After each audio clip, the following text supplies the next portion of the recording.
Shalom sahabat YouTuber, kembali saya berbagi resep apem susu. Karena ada beberapa komentar yang masih gagal membuat resep ini. Semoga dengan menyimak video ini tanpa di-skip, tidak gagal paham lagi dan mendapatkan hasil yang maksimal.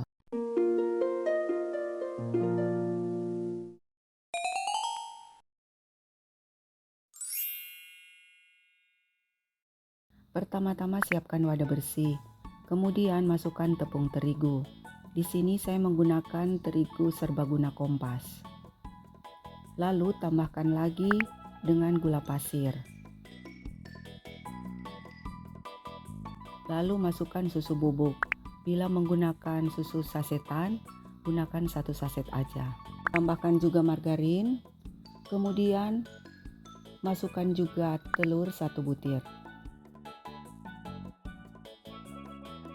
Tambahkan juga ragi sebanyak setengah sendok teh. Untuk SKM, masukkan 1 saset atau 37 ml. Dan untuk air, menggunakan air biasa suhu ruang sebanyak 200 ml. Selanjutnya kita mixer dengan kecepatan rendah dan kocok sampai gula larut dan tidak bergerindil. Jadi tidak harus sampai kental berjejak.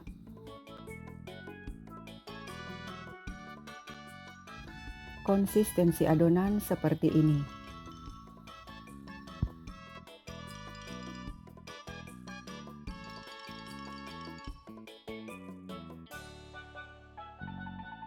Selanjutnya adonan akan kita istirahatkan selama 30-40 menit sampai adonan mengembang.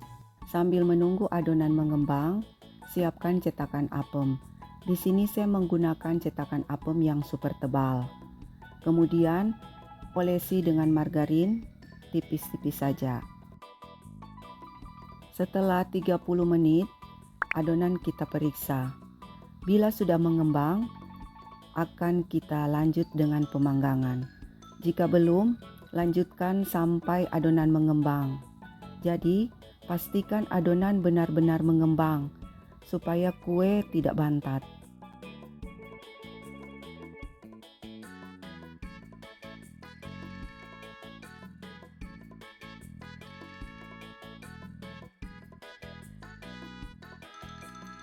Sebelum adonan dituang dalam cetakan, aduk-aduk terlebih dahulu. Dan pastikan cetakan kue sudah benar-benar panas sebelum kue dituang. Tuang kue sebanyak 3/4 bagian saja. Dan setel kompor dengan api yang sangat kecil supaya kue bisa mengembang dan matang merata.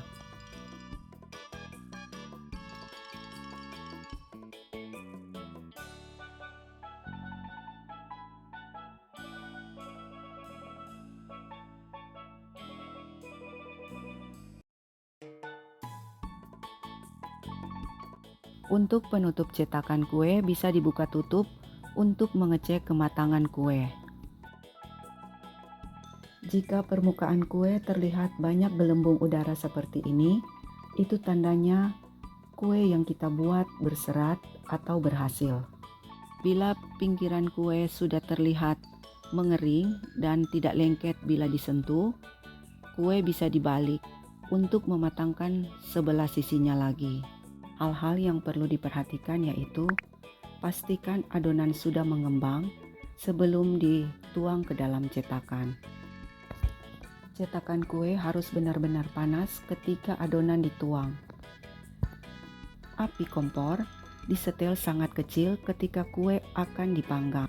Dan bila cetakannya tipis, wajib menggunakan alas supaya kue bisa matang merata dan tidak bantat. Dan juga hasilnya warnanya cantik.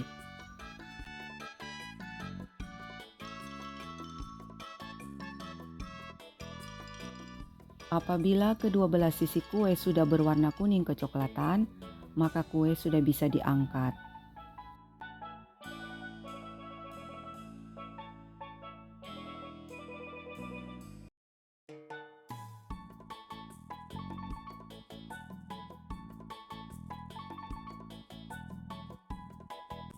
Dan Untuk penampakan kue bisa kalian lihat, warnanya cantik karena matang merata.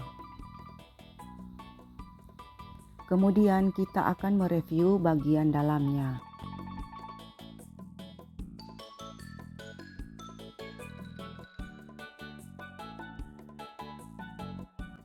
Penampakan dari serat-serat kue sangat terlihat dengan jelas. Tekstur kue ini empuk, lembut, dan juga moist. Dan kue ini bisa bertahan 2-3 hari asal disimpan dalam wadah tertutup. Bila video ini bermanfaat, jangan lupa di like, subscribe, dan di share ya. Dan jika punya pertanyaan atau saran, silahkan tinggalkan pesan di kolom komentar. Terima kasih sudah berkunjung di channel Marjo Kuman. Sampai jumpa di resep selanjutnya.